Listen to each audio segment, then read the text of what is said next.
बिस्मिल्लाहिर्रहमानिर्रहीम। अस्सलाम वालेकुम जी। कैसे हैं जी तमाम दोस्त? उम्मीद है सब खैर वाफियत से होंगे। मैं हूं नजीबुल हसन सादिकाबाद से। अच्छा जी, अभी खड़े थे ये कुछ मेडिसिन वगैरह ठीक कर रहे थे तो सोचा कि साथियों के साथ भी शेयर कर दिया जाए कि इतने सालों में ये चीज़ें कुछ बेसिक समझ आई हैं। एक तो ये है कि फार्मर का काम क्या है। क्या फ़ार्मर का काम जानवरों की ट्रीटमेंट करना है? तो हकीकत यह है कि फ़ार्मर का ये काम नहीं है, लेकिन अनफॉर्चुनेटली हमारे पास हर जगह पे अच्छे डॉक्टर्स या अच्छी मेडिकल सहूलियात जानवरों के लिए मौजूद नहीं है। उसकी वजह से हमें ये सारा काम भी जो है वो जैसे कैसे खुद ही करना पड़ता है। तो इसमें कुछ ज़रूरी मेडिसन है जो कि फार्म पे होनी चाहिए आपके पास। तो उसके ऊपर ये शॉर्ट सी वीडियो है। कोशिश करूँगा कि आपको डिटेल से थोड़े से टाइम में बता सकूँ कि कौन कौन सी मेडिसन जो है वो आपके पास लाजमी होनी चाहिए। तो एक साइड से शुरू कर लेते हैं। सबसे पहले ये लॉक्सन पड़ा हुआ है। अच्छा जी, ये लॉक्सन इंजेक्शन जो है ना, ये एंटी इन्फ्लेमेटरी भी है और यानी ये दर्द, सोजिश, बुखार, ये तीनों चीज़ों में बहुत अच्छा काम करता है। ठीक है। और इस फार्मूलेशन में और भी आते हैं कई इंजेक्शन, लेकिन बहरहाल इसका रिज़ल्ट मैंने अब तक सबसे अच्छा देखा है।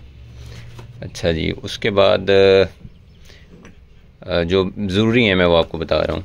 अच्छा, ये पैनाकॉर्ड इंजेक्शन है। पैनाकॉर्ड इंजेक्शन बेसिकली स्टीरॉयड इंजेक्शन होता है और ये ख़ास तौर पे दर्द, सोजिश, चोट की वजह से या किसी तरह के जैसे ये बन जाते हैं, कोई गिल्टियाँ, कोई इस तरह का कोई प्रॉब्लम, कोई खुर ख़राब हो जाते हैं, कोई कपूरों वगैरह में बकरों का इशू हो जाता है, उस सूरत में पैनाकॉर्ड बड़ा अच्छा काम करता है, यानी ज़ख़म को खुश करने के लिए। ठीक है जी।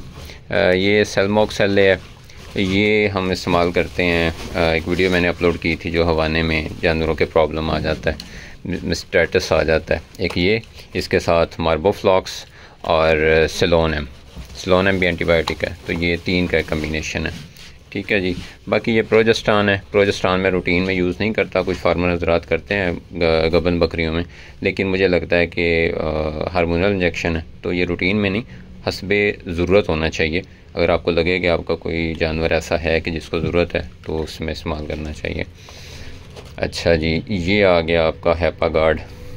अच्छा, हैपागार्ड, हैपागन, हैपासल, ये होते हैं आपके जानवर के लीवर को टोन करने के लिए। ठीक है। अगर आप कोई अच्छा लीवर टॉनिक आपको अवेलेबल है वो इस्तेमाल कर लें, जैसे कि हैपामर्स एक अच्छा लीवर टॉनिक है। अदरवाइज़ ये हैपागार्ड वगैरह आप इस्तेमाल कर सकते हैं। अक्सर जानवरों को जब हम कोई बहुत ज़्यादा एंटीबायोटिक इस्तेमाल करते हैं या फिर हम इनको डिवॉर्मिंग करते हैं तो उसके बाद भी हमें लीवर को एक दफ़ा जो है ना वो कोई लीवर टॉनिक वगैरह देना पड़ता है। अच्छा जी, फिर आ गया ये टाइजेंट। टाइजेंट जो है ये भी टाइलोसिन का और जेंटामाइसिन का अच्छा कम्बिनेशन है और इसमें ख़ास तौर पे जिन जानवरों के मैंने देखा है कि इंटरनली इन्फेक्शन हो जाता है बकरियों को, यूट्रस वगैरह का बच्चा दानी का, तो उसमें ये अच्छा काम करता है। तो इसकी अगर आप ऐसे जानवरों को 5 दिन मुसलसल देते हैं तो उनका जो इन्फेक्शन है वो ख़त्म होने के चांसेस बहुत ज़्यादा हैं। अच्छा, ये जेंटामाइसिन आ गया, डुरालिन। अच्छा, ये टाइलोबिन आ गया। टाइलोबिन भी एक ऐसा इंजेक्शन है, ब्रॉड स्पेक्ट्रम एंटीबायोटिक है। ब्रॉड स्पेक्ट्रम एंटीबायोटिक होता है जो ग्राम 1, ग्राम 2, यानी कि तकरीबन जो बैक्टीरियाज़ की फैमिली है हर किस्म की, उनको कंट्रोल करने के लिए होता है। ख़ास तौर पे जो इसका मैंने रिज़ल्ट देखा है वो जैसे नमूनिया टाइप कैफियत हो जाती है, फेफड़ों का मसला हो जाता है, इस सूरत में जानवर बहुत ज़्यादा खांसी कर रहा है तो ऐसी सूरत में ये अच्छा काम करता है। अच्छा जी, ट्राइबर्सन जो है ना, ये ख़ास तौर पे जहाँ बात आ जाए टॉक्सिसिटी की, और टॉक्सिसिटी ज़्यादा मुतासर करती है जानवर की आंत को, तो जानवर की आंत की स्वेलिंग हो, उसका इन्फेक्शन बन जाए, उसमें ट्राइबर्सन बहुत अच्छा काम करता है। वैसे ही अक्सर हवाने के मामलात में भी अच्छा काम कर जाता है और यूट्रस के इन्फेक्शन में भी। बहरहाल ये अच्छा एक एंटीबायोटिक है। अच्छा, ये एमिनो वन आ गया। ये बेसिकली एमीवाइकॉम वाला ही फार्मूला है। ये ज़रा सस्ता है, अब ये भी इस्तेमाल कर सकते हैं, एमीवाइकॉम भी कर सकते हैं। ये एक अच्छा मल्टीविटामिन है जो आप अपने जानवरों के लिए इस्तेमाल कर सकते हैं और अमीनो एसिड वगैरह भी इसमें होते हैं। अच्छा जी, ये आ गया आपका विटामिन B12। विटामिन B12 बहुत ज़रूरी विटामिन है। जिस जानवर को हम एंटीबायोटिक देते हैं उसमें जो खुराक से औरली जो एक प्रोसेस होता है विटामिन B12 बनने का, जिसकी वजह से ब्लड सेल्स बनने होते हैं, तो वो बड़ा स्लो हो जाता है, बल्कि एक तरह से वो डेड हो जाता है। तो जब हम इंजेक्ट करते हैं विटामिन B12 को तो वो ज़्यादा बेहतर तरीके से परफॉर्म कर पाता है। विटामिन B12 इस तरह से पूरा किया जा सकता है, ठीक है जी। इसी तरह AD मिनरल जो है ये बड़ा एक ज़रूरी विटामिन है, ठीक है। तो विटामिन ADE जो है ये ख़ास तौर पे हम क्लोज फार्मिंग वालों को इस्तेमाल करना पड़ता है जब आपका जानवर फटीक में हो, जब आपका जानवर कमज़ोर हो जाए किसी वजह से। इसका रिएक्शन भी हो सकता है, कोई भी जो है इंजेक्शन मल्टीविटामिन, इसको जानवर की कैफियत को देखते हुए लगाते हैं। ये नहीं कि जो जानवर ज़्यादा कमज़ोर है उसको भी हम लगाई जाए, वो रिएक्ट भी कर सकता है, ठीक है जी।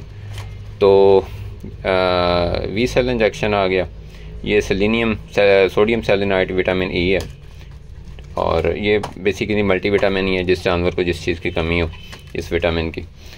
ये अब फार्मर पे डिपेंड करता है कि वो उस चीज़ को किस तरह से एग्ज़ामिन कर पाता है। ये फॉस्फोन इंजेक्शन है, ये मेटाबॉलिक स्टिमुलेटर है बेसिकली। जानवर का अगर हाजमा जो है वो किसी भी वजह से अब बीमार रहा है या कोई भी वजह बनी है तो उसका अब ठीक नहीं हो रहा, उसका मेटाबॉलिक सिस्टम सही से काम नहीं कर रहा, उस सूरत में ये एक अच्छा इंजेक्शन है। और ये जी B कम्प्लेक्स एक सस्ता लेकिन बड़ा काम का इंजेक्शन। आपके जानवर जिनको ज़्यादा मोक शोक लगी उसके बाद वो रिकवर कर गए मोक से, लेकिन अब वो खा पी ठीक से नहीं रहे, तो आप ये विटामिन B12 और B कम्प्लेक्स ये दो के ये मुकम्मल आपका जो B फैमिली है विटामिन की वो पूरा करते हैं। तो इसका आप 4 से 5 दिन उनको दे सकते हैं। तो ये आ गया जी LV फ्लॉक्स जो है एनरोफ्लॉक्सासिन और क्लोस्टिन सल्फेट का मरकब है। ये एनरोकूली के नाम से भी आता है। ये सिरप है, ये 40 किलो पे वैसे 1 cc लिखा हुआ है, लेकिन मैंने इसका रिज़ल्ट जो है वो डबल डोज पे देखा है। ये बड़ा अच्छा सिरप है। ख़ास तौर पे अगर आप इंजेक्शन नहीं लगा सकते तो आपके जानवरों को अगर कोई सांस की नाली का इन्फेक्शन हो गया, फेफड़ों का इन्फेक्शन हो गया, आंतों का इन्फेक्शन हो गया, तो ये एक ऐसा सिरप है कि जो आप दे सकते हैं और इसके बड़े अच्छे रिज़ल्ट हैं। टाइम से अगर आप जानवर को एग्ज़ामिन कर लें और देख लें कि वो प्रॉब्लम आ गया, उसमें बैक्टीरिया को एक्टिव हो गया, इन्फेक्शन हो गया, तो आप अगर फौरी तौर पे इसको शुरू करेंगे तो ये 3 से 5 दिन देने से आपका जानवर ठीक हो जाएगा। तो ये जी नॉनेहाल ग्राइव वाटर है बच्चों के लिए। मेलफोन C है, कैल्शियम की कमी को पूरा करने के लिए, फॉस्फोरस और कैल्शियम के लिए। ये जानवरों को अक्सर जब डिलीवर करते हैं उसके बाद ज़ेरे जेल 10 cc एक साइड पे 10 cc एक साइड पे लगा देते हैं। ये ज़रा इसका साइड इफ़ेक्ट्स हो सकते हैं, इसलिए इसे आप डॉक्टर की रिकमेंडेशन के मुताबिक इस्तेमाल करें। ये अल्डेविक है, ये ब्रोफेन, और ये बाकी फिर पड़े हुए हैं डिवॉर्मर वगैरह।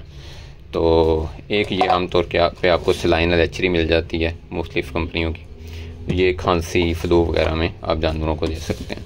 इसके अलावा आपके पास मीठा सोडा होना चाहिए, सर्दी गर्मियाँ हैं तो ग्लूकोज़ होना चाहिए, हाजमे का मसाला होना चाहिए, ठीक है। कुछ ज़्यादा कमज़ोर जानवर है आपका तो अल्फ़ा कार्डी एक अच्छा मल्टीविटामिन और कह लें कि फूड सप्लीमेंट है बेसिकली। तो ये जी कुछ ज़रूरी चीज़ें हैं जो आपके पास होनी चाहिए। इसके अलावा आपके पास ड्रिंच सिरिंज होनी चाहिए, ठीक है, ये वाली, और एक अच्छी सिरिंज जो है वो इंजेक्शन लगाने के लिए होनी चाहिए, जिसकी सुई जो है वो कोशिश करें ह्यूमन इस्तेमाल करने वाला, बकरियों वाली इस्तेमाल करें। मेरे ख्याल में शायद 19 की एज होती है। तो ये जी जल्दी में कोशिश की, लेकिन वीडियो फिर भी लंबी होगी। तो दुआ में याद रखें, अपने जानवर का ख्याल रखें। अल्लाह हाफ़िज़।